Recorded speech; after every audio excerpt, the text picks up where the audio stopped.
En manchette aujourd'hui, rentrée scolaire, le ministre Roberge fait le point. Bonjour à tous et bienvenue à votre bulletin d'information sur les ondes de CTRB, votre télévision locale et régionale. Aujourd'hui, le 11 août. On parle du domaine scolaire, de la rentrée des étudiants. Donc, plus tôt aujourd'hui, le ministre de l'Éducation, Jean-François Roberge, a tenu une conférence de presse concernant justement la rentrée scolaire qui approche à grands pas, tout ça en lien avec la COVID. On écoute ses propos.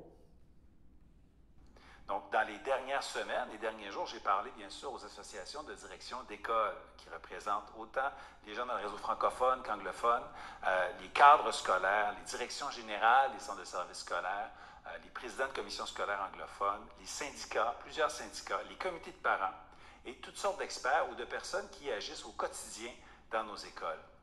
Et après, bien sûr, il faut faire des arbitrages, comme je l'ai dit, avec la santé publique. Et on arrive aujourd'hui avec un plan qui est responsable. Il faudra porter le masque quand on va se rendre à l'école. Donc, il faudra le porter dans le transport. Il faudra même avoir un siège assigné dans l'autobus scolaire.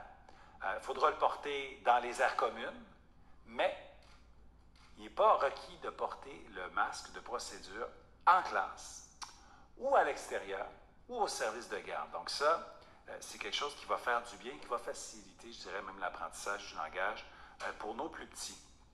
Pour ce qui est du personnel, eh bien, on se fie aux recommandations de la CNESST. Les enseignants, dans certaines circonstances, en fonction de la distance avec les élèves, peuvent retirer le masque au moment d'enseigner, toujours en respectant les règles de la CNESST. Ce qui est encourageant aussi, c'est qu'on ne ramène pas les bulles classe. Les groupes classes stables qui, l'an passé, ont vraiment donné une contrainte importante à l'organisation scolaire, mais je vais même dire à la santé mentale de nos jeunes. Vous savez, nos jeunes veulent voir leurs amis et quand on est au primaire, au secondaire, on n'est pas toujours dans la même classe que notre ami, que notre meilleur ami. Donc, en n'ayant pas les fameuses bulles classe, eh bien, on est capable de ramener les cours à option au secondaire. On est capable de permettre aux jeunes de se côtoyer. Et on est capable de ramener du sport-études, hors-études, parascolaire, selon des modalités et des détails qui seront présentés tout à l'heure par ma collègue Isabelle. C'est sûr qu'on fait une rentrée alors que la pandémie n'est pas terminée. Donc, il y aura vraisemblablement des cas positifs comme il y en aura partout dans la société. Il est possible qu'il y ait des éclosions, possible que la situation épidémiologique change, auquel cas, on se tournera vers la santé publique pour voir si on doit ajuster le plan, ou la santé publique pourra prendre l'initiative de dire que dans une région donnée ou dans une école donnée, il y a des mesures spécifiques, ponctuelles, qui doivent s'appliquer. Mais le plan général, c'est quand même un plan qui permet aux jeunes de vivre une rentrée qui est plus intéressante, sans bulle classe et en enlevant le masque en classe. Ça, je pense que c'est définitivement du positif.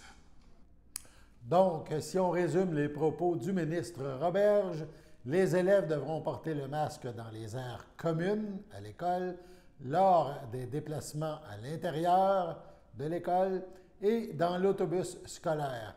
Mais ils pourront retirer le masque une fois assis à leur pupitre.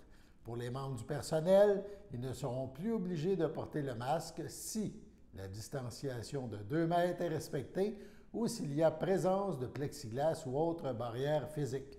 Enfin, il n'y aura plus de classe bulle. Isabelle Charret, ministre déléguée à l'Éducation et ministre responsable de la condition féminine, a d'ailleurs ajouté quelques mots concernant les activités sportives et parascolaires. On écoute la ministre Charret. Évidemment, je suis heureuse d'être parmi vous aujourd'hui pour vous parler de la rentrée scolaire. Je suis heureuse, mais je suis surtout soulagée de pouvoir confirmer que les élèves vont pouvoir bénéficier dès la rentrée d'un milieu scolaire qui sera dynamique, qui sera vivant, qui sera sous le signe de la normalité. Et ça, Jean-François en a parlé, c'est notamment grâce au taux de réponse vaccinale qui est très élevé chez les 12-17 ans. Alors, à mon tour de vous remercier, de vous féliciter aussi tout le monde pour les efforts. Parce que dès la rentrée, bien, ça va nous permettre d'avoir des activités parascolaires qui vont avoir lieu pour les élèves du primaire et pour les élèves du secondaire. Donc, au primaire, les activités seront accessibles à tous les élèves. En revanche, au secondaire, le passeport vaccinal sera obligatoire pour prendre part à certaines activités parascolaires jugées à haut risque. Et là, les modalités exactes seront précisées sous peu avec la santé publique. Et ce qui est important de mentionner, c'est qu'elles seront évidemment en concordance avec les modalités du sport et des activités civiles. Alors, le message qui est important à retenir aujourd'hui, c'est qu'on encourage les élèves, les jeunes qui ne sont pas vaccinés à le faire dès maintenant pour qu'on puisse participer pleinement à toutes les activités auxquelles on tient tellement. Autre bonne nouvelle, c'est que toutes les écoles secondaires auront la capacité cette année d'offrir 1 heure d'activité parascolaire gratuite chaque jour à tous les élèves. Alors, bon, je le répète, il y a certaines activités qui seront accessibles seulement pour les élèves qui détiennent leur passeport vaccinal, mais on connaît toute la portée des activités parascolaires, de quelque nature qu'elles soient. D'ailleurs, on connaît l'impact sur la réussite éducative.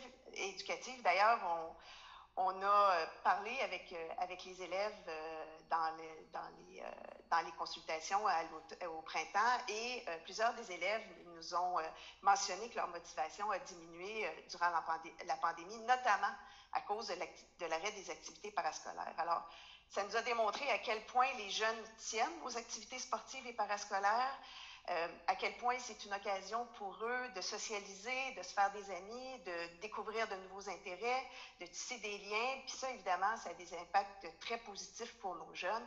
Bref, on sait que le parascolaire, c'est en quelque sorte un antidote au décrochage. Alors, c'est pourquoi on a fait de gros efforts pour que la rentrée scolaire ressemble le plus possible à celle d'avant la pandémie. Et ça, j'ai confiance qu'on va y arriver, encore une fois, en allant tous et chacun se faire vacciner. On passe maintenant au conseil municipal de Lanoraie. Encore ce mois-ci, les citoyens se sont fait nombreux à la séance du mois d'août du conseil municipal de Lanoraie. Plusieurs ont d'ailleurs posé des questions en lien avec la circulation, entre autres. En remplacement du maire Gérard Jean, Mme Josée Castonguay, conseillère du district 1, agissait lors de cette séance à titre de maire suppléant. Écoutons donc un extrait de cette séance des membres du conseil à Lanoraie. En 5 toujours, demande d'aide financière dans le programme de soutien aux infrastructures sportives et récréatives de petite envergure, donc au niveau du terrain de soccer. On dit qu'il est proposé que la municipalité de Lanoraie autorise la présentation du projet de construction d'un terrain de soccer au ministère de l'Éducation dans le cadre du programme de soutien aux infrastructures sportives et récréatives de petite envergure.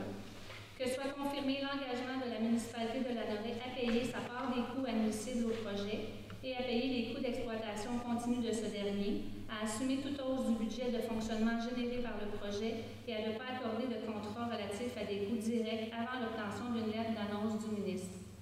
On dit que la municipalité de Lanoraie désigne M. Marc-André Maheu, secrétaire trésorier et directeur général, comme personne autorisée à agir en son nom et à signer en son nom tous les documents relatifs au projet ci-dessus mentionné. Ça serait aux alentours du centre sportif où il y a le terrain de tennis et la patinoire. C'est dans ce secteur-là. Okay. On envisage notre terrain de soccer. Plus vers le nord-ouest. On est rendu au point 6.2. Donc, contrat de service contrôleur animalier. On dit qu'il est proposé de retenir l'offre de service de la compagnie 92 66 37 49 Québec Inc., œuvrant sous le nom de le Carrefour Canin de la Baudière pour l'année 2021-2022, selon les clauses prévues à l'entente dont le contrat est annexé au présent pour en faire partie intégrante. Que le maire et le secrétaire trésorier directeur général soient autorisés à signer pour et au nom de la municipalité le dit contrat de service. Dans ce contrat de service-là, ce qu'il y aura de peut-être nouveau, c'est qu'à partir de maintenant, la municipalité va prendre en charge les frais qui sont liés quand on a des chats errants. Donc, ce qu'on appelle le carrefour, les chats, donc la municipalité va payer pour pouvoir récupérer les chats. Et tout ce qui est petits animaux aussi, on parle de petits animaux sauvages comme un raton ou moufette dans ces cas-là, ce sera la municipalité qui défraiera les coûts pour récupérer ces animaux-là. Oui? Je veux savoir qu'est-ce qu'il y en est au sujet de la pétition qui a été donnée au Conseil dernière session, au sujet du sens unique du couvent et aqueduc. Oui. Tous les citoyens du quartier ont signé pour le changer. Qu'est-ce qu'il y en a? En fait, on avait déjà, on a reçu évidemment votre pétition, on en a discuté bien sûr entre nous. On avait déjà commandé des bollards en fait, sont en béton, M. Maheu, si je ne me trompe pas, qui devaient être peints par nos employés municipaux pour installer, pour empêcher les gens de pouvoir retirer toujours la barrière qui, malheureusement, fait en sorte que les gens tassent la barrière et passent. Donc, ces bollards-là avaient déjà été commandés, ils ont été reçus, donc on va faire l'essai pour voir si ça permet d'éviter aux gens de circuler en sens inverse. On a bien entendu, évidemment, reçu votre pétition, puis si jamais il y avait quoi que ce soit, on en rediscutera évidemment au niveau du conseil pour voir si jamais il n'y a pas de résultat. Oui, bonsoir. Bonsoir. Change de sujet complètement, mais c'est quand même important. Il faut savoir où est-ce que vous êtes rendu dans le projet de mettre la barrière au quai. Parce qu'après les courants, il y a tout le temps la circulation, on est dérangé par les voitures, moi je suis 200 places, tout le temps les lumières, les voitures qui mettent dans le salon. Vous êtes rendu où, là? Elle est commandée, la barrière, est-ce qu'on l'a reçue? Pas encore.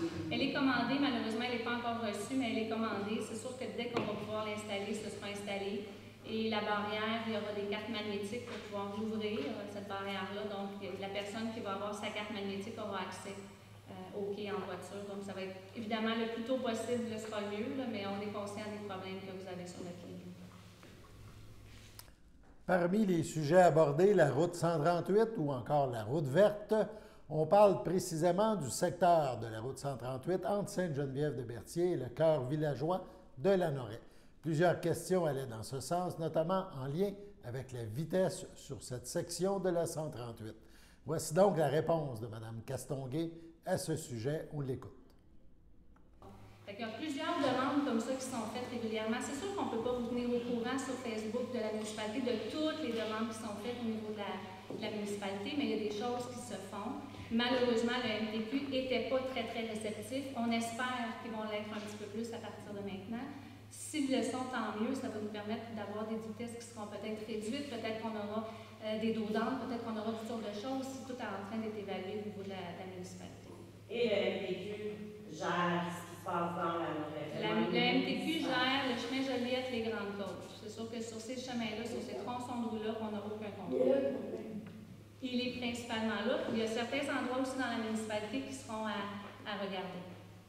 Si vous saviez le nombre de noms qu'on a eu, là, monsieur Brouillette, c'est incroyable le nombre de noms qu'on a eu. On n'a pas arrêté là, on en a discuté encore en plénière la semaine passée. Donc, je suis d'accord avec vous, on a eu beaucoup de noms, on va faire ce qui est possible. D'ailleurs, une pétition à ce sujet regroupant plus de 600 signatures circule présentement. Voici quelques extraits de cette pétition, des extraits qui vont d'ailleurs avec les propos des citoyens présents lors de ce conseil municipal. On cite « l'accotement insuffisant, voire inexistant à la largeur de la route non conforme. La courbe prononcée et les nombreuses entrées résidentielles figurent parmi les risques importants. » Autre extrait de cette pétition. Actuellement, le ministère des Transports du Québec a entre ses mains un plan complet et détaillé de cette route. Il a même déjà conclu des ententes avec certains propriétaires pour mettre en place la nouvelle route. Pourtant, ce segment qui fait moins de 8 km demeure toujours inchangé pour des raisons inexpliquées. Autre extrait de la pétition demande à la députée de Berthier, Caroline Proulx, d'intercéder au nom des signataires auprès du gouvernement du Québec pour 1.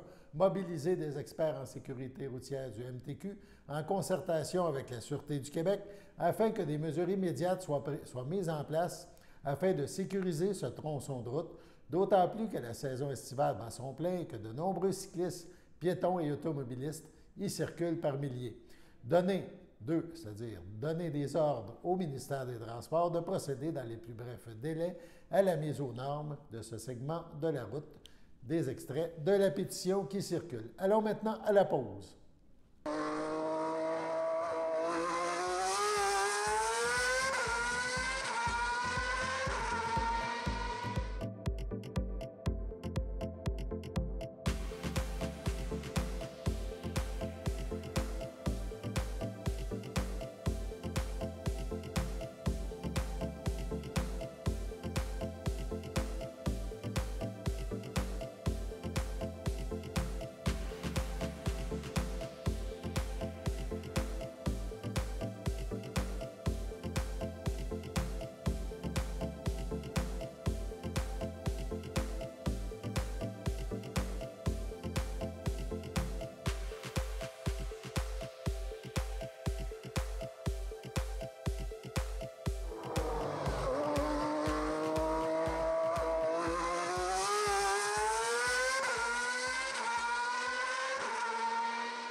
petite fille qui a 5 ans, qui a une amputation congénitale au bras gauche. C'est une petite fille qui adore les sports, qui a besoin de bouger.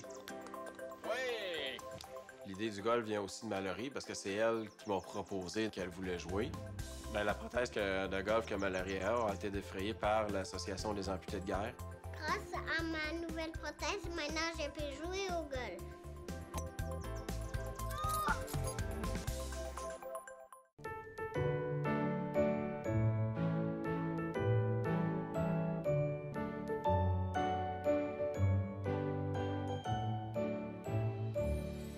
Les anniversaires en ce 11 août, le FADOC de l'Île-du-Pas souhaite bonne fête à Nicole Guévremont, à Aline Simon et à Serge Plante. L'Association des personnes handicapées du secteur Berthier souhaite bonne fête à Alain Tellier. C'est votre anniversaire aujourd'hui. Toute l'équipe de CTRB se joint à moi et vous souhaite bonne fête. Comme mentionné hier, nous avons rencontré Caroline Proulx, qui est ministre du Tourisme, députée de Berthier, ministre responsable de la région de Lanaudière, et Agathe Soriol, présidente de Tourisme Lanaudière. Tout d'abord, Mme Proulx nous parle de son été et de la prochaine rentrée parlementaire. On l'écoute. On est en compagnie de Mme Caroline Proulx, ministre du Tourisme et députée de Berthierville. Bonjour, Caroline. Allô, Daniel. Ça va bien? Très bien, merci. Tu es toujours en tournée, hein? Tu as passé l'été à visiter tous les coins du Québec et aujourd'hui, tu es dans notre région. Dans notre région, dans Lanaudière. Puis tellement heureuse de pouvoir visiter les incontournables de Berthier puis de voir comment, par exemple, ici, le patrimoine bâti, c'est extrêmement important. C'est les racines du Québec, c'est notre identité. Puis bravo aux gens d'entretenir, de faire des expositions ici. C'est un incontournable. Durant vos vacances, il faut absolument faire le détour de la chapelle. La chapelle. La saison touristique n'est pas terminée. On en parlait tantôt avec justement Mme Soriol puis M. Brochu. Donc, il y a encore bien de choses à faire jusqu'au mois de septembre, au mois d'octobre. Il y a des belles journées. Il faut profiter du Québec encore. Ce qui est le fun, c'est que des gens ont pris la résolution cette année de planifier leur déplacement. Donc, la saison touristique a commencé un peu plus tôt cette année, en mai, même voire début juin. Et là, il y a des gens qui décident d'allonger la saison touristique. Donc, en août, c'est plein presque partout, en septembre, en octobre. Donc, c'est ça l'idée un peu, c'est de continuer d'allonger les saisons touristiques pour venir aider nos entrepreneurs. Puis très, très fier aussi que les Québécois aient dit oui à nos passeports à trait, à Explore Québec sur la route, aux éditions spéciales des cartes de la CEPAC. Donc, on avait annoncé un été touristique qui serait supérieur à celui de 2020. Les chiffres officiels vont être publiés quelque part en octobre, mais je suis convaincue que les chiffres sont supérieurs à ceux de l'année 2020. Puis je suis très heureuse que les Québécois redécouvrent le Québec. Tu as fait des belles annonces aussi dans Berthier, dans ton comté, tant au niveau, je ne sais pas dire, réseau routier, des choses comme ça. Tu as fait, comme tu dis, des belles choses. Là. Présentement, la CAQ a vraiment travaillé fort pour le comté de Berthier. Là. Mais en fait, pour tout Lanaudière, où on peut dire bien humblement qu'il avait été un peu délaissé, pour être poli, ces dernières années, des annonces majeures, entre autres avec mon confrère, M. Bonardel, pour la 158. Nous, aujourd'hui, au tourisme, des investissements de plus de 1,2 million de dollars pour venir soutenir nos entreprises touristiques partout dans Lanaudière et également dans Berthier. La session parlementaire va recommencer au mois de septembre. En forme, malgré toutes ces tournées-là, hâte de recommencer et de venir parler encore, de s'impliquer pour Berthier et le tourisme. Absolument. Session parlementaire qui recommence le 14 septembre prochain. Toute l'équipe, toute la députation, au-delà de celle de Lanaudière, est faite et prête pour recommencer les travaux de cette dernière année avant l'élection avec les prochaines élections de 2022. Est-ce qu'il y a des choses que vous savez déjà qui vont être au menu au niveau législatif ou t'as pas... Je veux pas te mettre dans le trouble? Non, non, bien, moi j'ai déjà le projet de loi 100 que je vais débattre à partir du 24 août prochain. Évidemment, les discussions vont se poursuivre cet automne pour tenter de trouver des solutions pérennes aux difficultés que vivent non seulement les entreprises touristiques, mais bon nombre d'entreprises avec la rareté de main-d'œuvre. Donc, avec le collègue Jean Boulet, c'est clair que le gouvernement du Québec va s'y attaquer dès cet automne. Bon, bien, je te remercie beaucoup. Puis on vous reparle encore. À très bientôt. Merci. Salut. On poursuit avec un extrait de l'entrevue, cette fois avec Agathe Soriol, présidente de Tourisme Lanaudière. Il est bien sûr de questions de tourisme dans cette belle région de la Naudière cet été. On l'écoute. En compagnie de la présidente de tourisme La Naudière, Mme Soriol, et son DG, M. Brochu. Mais merci de nous accueillir, un petit peu nous présenter. Je veux juste peut-être faire un petit bilan de la saison touristique dans La Naudière. On parle tantôt que c'est une région qui est rendue plus découverte qu'elle l'était. Je pense que Tourisme La Naudière a fait un gros effort pour faire comprendre à l'ensemble des Québécois, puis peut-être la région montréalaise, la proximité de La Naudière et vraiment les attraits qu'on peut avoir. Hein? En fait, on a cette chance d'avoir ce grand bassin de visiteurs qui viennent de la grande région de Montréal. Et les gens ne sont pas non plus insensibles au fait qu'on a un magnifique territoire, autant vers le sud que dans le nord. Donc, les gens sont venus en grand nombre. L'été, si on peut regarder un bilan à ce jour, ça a été franchement une très belle réussite.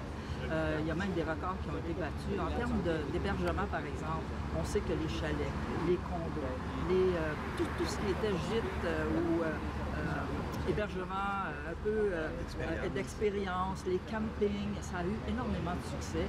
Et aussi, il faut noter que les attraits touristiques de la région ont attiré également beaucoup de gens de la grande région de Montréal. En fait, il y a des endroits où c'était complet partout. Et là, je tiens à dire que c'est vraiment grâce à la résilience et à la force de nos entrepreneurs qui ont réussi malgré tout, malgré la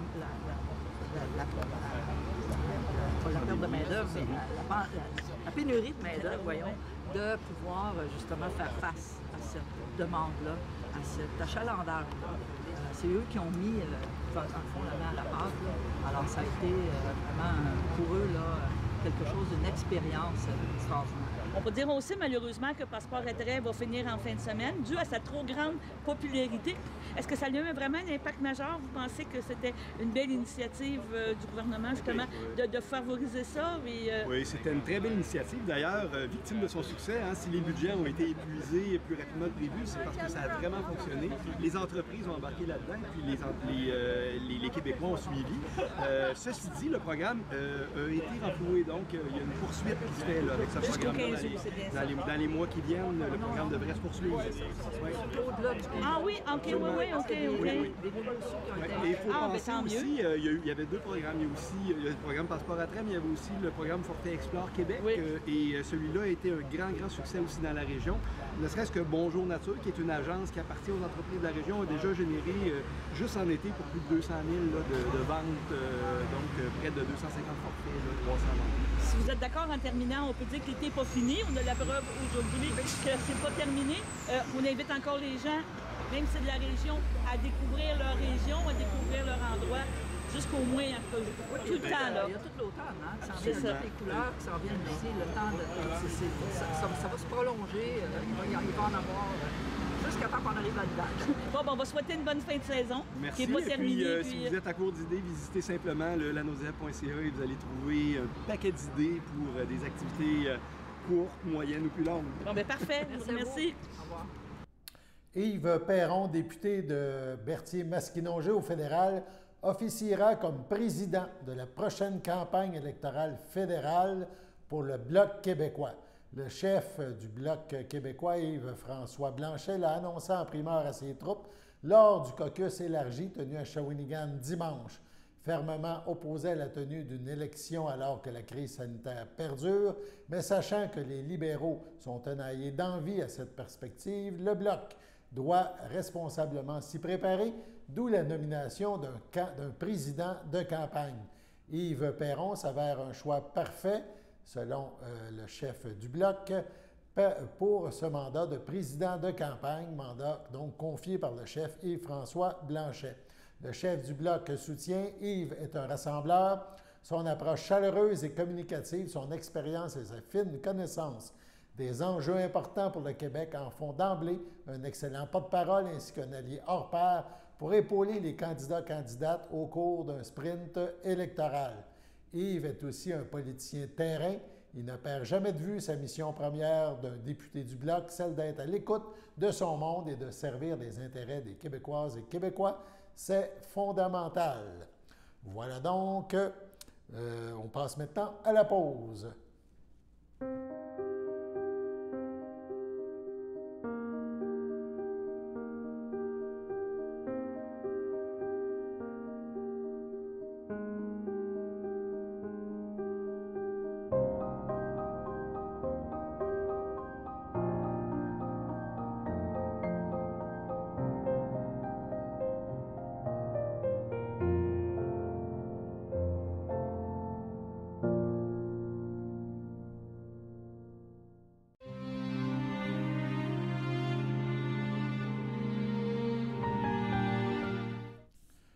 nous allons passer au niveau des décès, puisqu'on vient d'apprendre il y a quelques instants, et c'est très important, même si, évidemment, les décès, c'est important.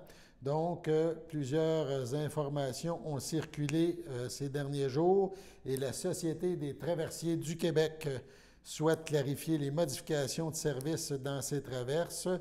La grève prévue par les employés affiliés à la CSN affectera la traverse de Sorel-Tracy de façon suivante.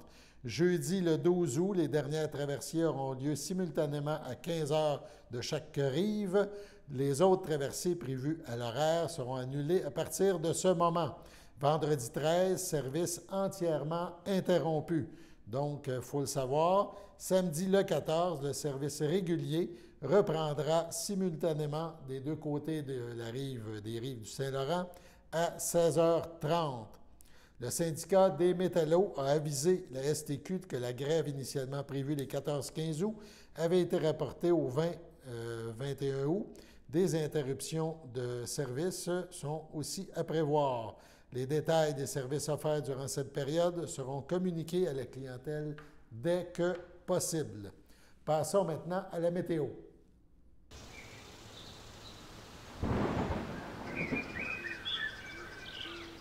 Alors, bonjour tout le monde, c'est Michel Plante pour la météo d'aujourd'hui. Alors, pour cet après-midi, il va y avoir des passages nuageux avec 26 degrés, un ressenti de 36.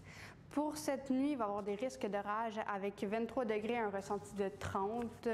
Et pour demain matin, il va y avoir des passages nuageux avec des orages dispersés avec 24 degrés, un ressenti de 33. Alors, pour demain après-midi, il va y avoir des possibilités d'orage avec 29 degrés, un ressenti de 41. Demain en soirée, il va y avoir des risques d'orage avec 26 degrés, un ressenti de 36. La qualité d'air est bonne, les rayons UV sont bas et le pollen est élevé. Alors, il y a encore un avertissement de chaleur. Alors, si vous sortez dehors, faites attention et emportez une bouteille d'eau pour bien vous hydrater. Alors, c'est ce qui complète la météo d'aujourd'hui. Merci beaucoup et bonne fin de journée. En raison de cet avertissement de chaleur émis par Environnement Canada, la Ville de Berthierville prolonge les heures d'ouverture de la piscine municipale jusqu'au coucher du soleil, soit 20 heures les mercredis 11, jeudi 12 et vendredi 13. L'accès à la piscine est gratuit et exclusif aux résidents de Berthierville. Il faut avoir sa carte de la piscine. Voilà, c'était votre bulletin d'information en ce 11 août. Alain Bellumeur qui vous invite à être des nôtres demain pour la prochaine édition du bulletin de CTRB.